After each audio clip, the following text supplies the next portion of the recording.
السلام عليكم ورحمة الله وبركاته. صباح الخير على حضراتكم يا جماعة.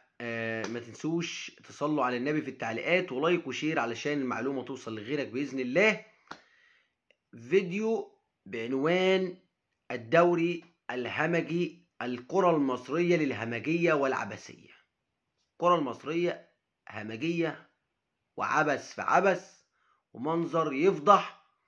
وبالمناسبة يا جماعة أنا بقول الكلام ده ليه؟ علشان طبعا كلنا دلوقتي أغلبية الناس اللي عارفة أو اللي مش عارفة إن اليومين دول في كلام على موضوع إبراهيم عادل ونادي بيراميدز ولاعبين المنتخب الأولمبي، إن إبراهيم عادل في اتفاق ما بين بيراميدز واتحاد الكورة إن هو يخرج من معسكر منتخب الشباب ويلعب مباراة نادي الاتحاد السكندري ويلعب مباراة النادي الأهلي يوم 12، وبعد كده يرجع تاني وكأن تكية وعزبة.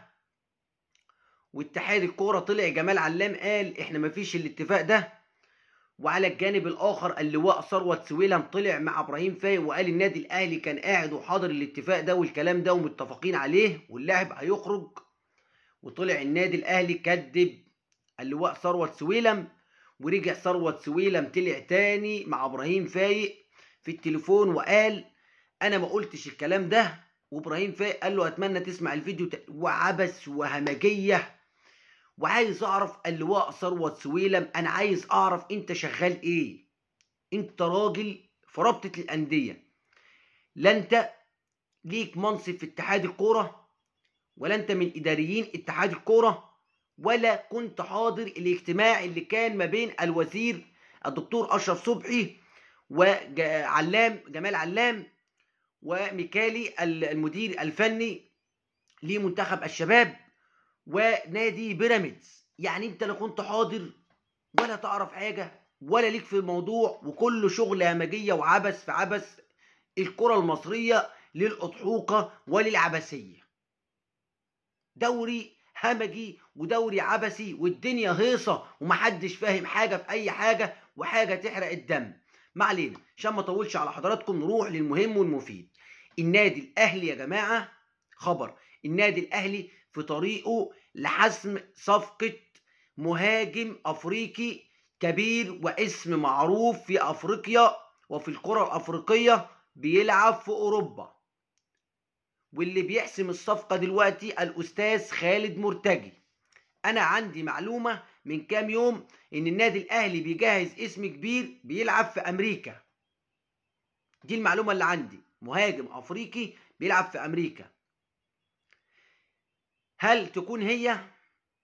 مش عارفين، ممكن امريكا وممكن مكان تاني، ولكن اللي انا بوصله لحضرتك النهارده ان النادي الاهلي فعلا، انا من يومين ثلاثه عندي معلومه ان النادي الاهلي بيشوف وبيخلص في مهاجم اسم كبير ومعروف جدا افريقي، افريقيا كلها عارفاه، بيلعب في امريكا. دلوقتي الكلام اللي انا بقوله لك، الاستاذ خالد مرتجي في اوروبا لحسم وانهاء صفقه المهاجم، ومهاجم اسم كبير.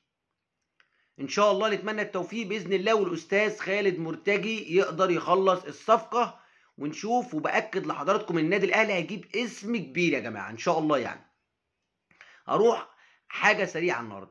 كلنا طبعا شفنا، او الناس اللي ما شافتش، تصريحات وكيل اعمال اللاعب يحيى عطية الله. اتكلمنا احنا من كام يوم وبنتكلم بقالنا فتره، وتاكيدا على الكلام يا جماعه اللي قلناه وتاكيدا على كلامنا اللي قلناه، ان وكيل اعماله قال رغبه اللاعب الاوليه هي الانتقال للنادي الاهلي، وسوف تحسم الصفقه اذا كان على سبيل الاعاره او البيع النهائي. في كلا الحالات ستحسم، وده كلام وكيل اعمال اللاعب يحيى عطية الله. باذن الله بنسبه كبيره يحيى عطية الله لعيب في النادي الاهلي، نتمنى التوفيق باذن الله للنادي الاهلي. تحيات لحضراتكم، ما تنسوش تدعمونا يا جماعه باللايك والشير علشان المعلومه توصل لغيرك ونقدر نوفيكم كل اخبارنا.